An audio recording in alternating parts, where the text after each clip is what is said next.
I work with a lot of homeowners, and most of the time, the projects that I'm doing for those homeowners involve insurance claims. So I actually get to see a lot of the mistakes that new homeowners make with their insurance coverage and their policies. I'm going to tell you what those mistakes are right now. Mistake number one, they don't do their research on which insurance companies are good or bad. What they do is they choose an insurance company based on their TV ads, or which company their insurance broker recommends, or who their mom and dad have used for the past several decades. But what makes an insurance company good or bad? Well, here's some criteria for you. Just go out and do a gurgle.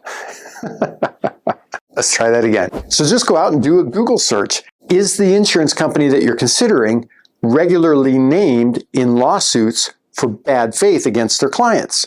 Are there currently or have there been any class action lawsuits against that insurance company? Or do a Google search for worst property and casualty insurance companies. When I did that, I found a PDF called The 10 Worst Insurance Companies in America. This is actually a document published by the American Association for Justice, which was formerly known as the Association of Trial Lawyers of America. So this is an organization that has experience working with insurance companies, and they're giving their opinion about which ones are the worst ones. Or there's a couple books that you can get. You might be able to get them Kindle version. I'm not sure, but you can definitely buy them on Amazon. One is called Delay, Deny, and Defend, and it's all about the tactics that insurance companies use to get out of having to pay claims. And another one is called From Good Hands to Boxing Gloves. That title kind of speaks for itself.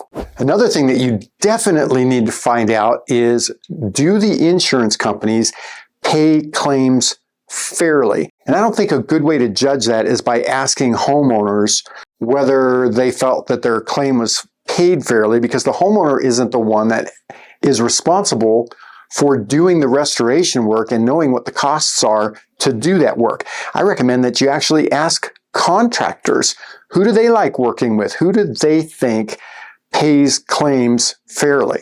Another thing you can do is look on Reddit. Find out if there are any groups on Reddit about insurance and just read through there, or ask questions whether people were treated fairly in compensation from their insurance companies. But like I say, I think really it's going to be better to talk to contractors or look for subreddit groups from contractors who have to do insurance restoration work. Find out what they have to say, because the contractors are the ones that know what it costs to do a job, and therefore they're going to know whether the insurance companies are paying fairly and paying accurately to do that restoration work. Mistake number two, they only look at what the monthly payment is and not the coverage that they get. So most first-time homeowners typically have pretty tight budgets. So what they end up doing with their insurance is they try to find the cheapest insurance that they can so that it fits into their budget. So if they're shopping on their own, what they usually end up doing is collecting a few quotes, and that's usually from the insurance companies that they see advertised on TV. And the reason that they're shopping those insurance companies is because the ones that advertise on TV are typically advertising how low their great rates are. Or if they're using an insurance broker and the broker knows that the homeowner's on a tight budget, he may recommend a really cheap policy just so that he can make a sale. But the cheapest policy is rarely ever the best policy for you, and here are a few reasons why. So to bring down the cost of the insurance payment for you as the homeowner, what the insurance company typically will do is put a greater share of the cost of any future repairs onto you. The way that they do that is by giving you a higher deductible. Now, it used to be that homeowners would have a flat deductible, $500 or $1,000 or something like that. But now deductibles are moving to percentage deductibles. And that means that your deductible is a percentage of your home value. So if your deductible is 0.5%, that means it's 0.5% of your home value. So instead of having a $500 flat deductible, if your home is worth $400,000 and you have 0.5% deductible, your deductible is $2,000. But next year, when your home is worth more, your deductible is going to get higher. And we've even heard of one company that's moving everybody to 2%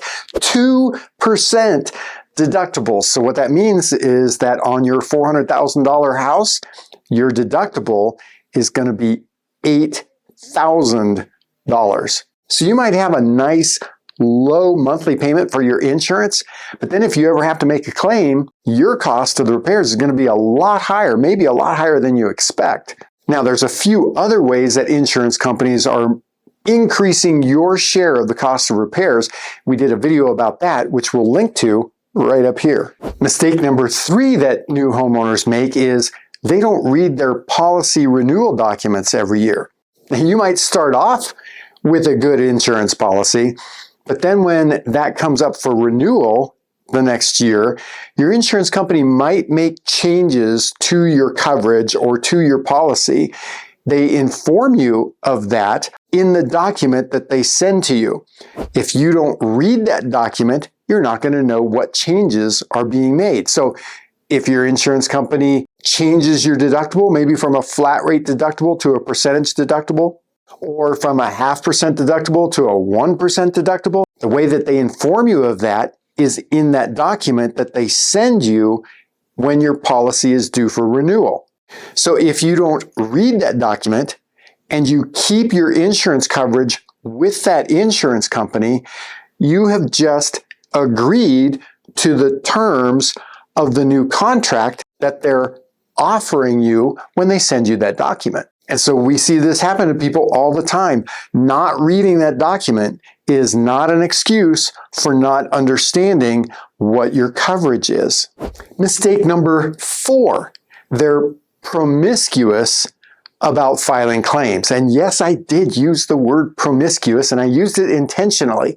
And what I mean by that is first-time homeowners tend to think that the insurance coverage that they have is to bail them out so that they don't have to pay for things that would be normal wear and tear or normal maintenance. So they end up filing a claim for anything because that's what they think that their insurance is for. Put a hole in some drywall? Call the insurance company. Have a dripping pipe under the sink? Call the insurance company. Hailstorm hits your neighborhood and your neighbors are calling their insurance companies? Call your insurance company.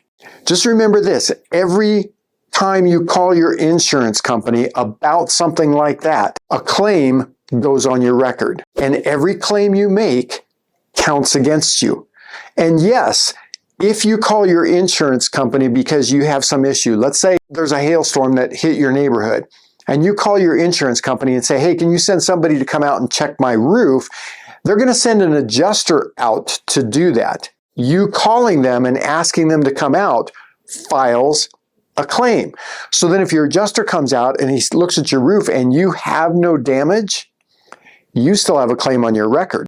Or let's say you put a hole in your drywall and you call your insurance company. Your insurance company comes out and says, yeah, okay, this is covered by your insurance, but you have a $2,000 deductible. We think that the cost of this repair is probably only going to be $250. So now you've got a claim on your record and you didn't get any benefit from it because the cost was underneath the amount of your deductible. Remember, I said every claim you make counts against you, and that could end up making you a greater risk to the insurance company, which will raise your rates, and it can make it so that you can't shop for insurance at other companies because your claim record is viewable by every insurance company, and other insurance companies might determine that you're too great of a risk to take on with their company. So keep this in mind. Treat your insurance claim record with as much care and protection as you do your credit score. So if you can't or you shouldn't be relying on your insurance company to pay for all these kind of minor things, what should you do? Well, have an account set aside that you're putting money into every month to be your home maintenance account or your home wear and tear or your home emergency account. So not only are you putting money in there for things like when the sink drips and causes damage underneath the sink or causes damage to the floor, you've got money set aside for that. Or if you do end up with a hailstorm that damages your roof, you've got money set aside to pay your deductible, which might be kind of high. A good rule of thumb is that if you can pay for the repairs out of pocket, instead of filing an insurance claim, always do that. You want to protect your insurance claim record. Now that you know what the mistakes are that first-time homeowners make with their insurance coverage and their insurance policies, you definitely need to watch this video right here. Click on this one. This one.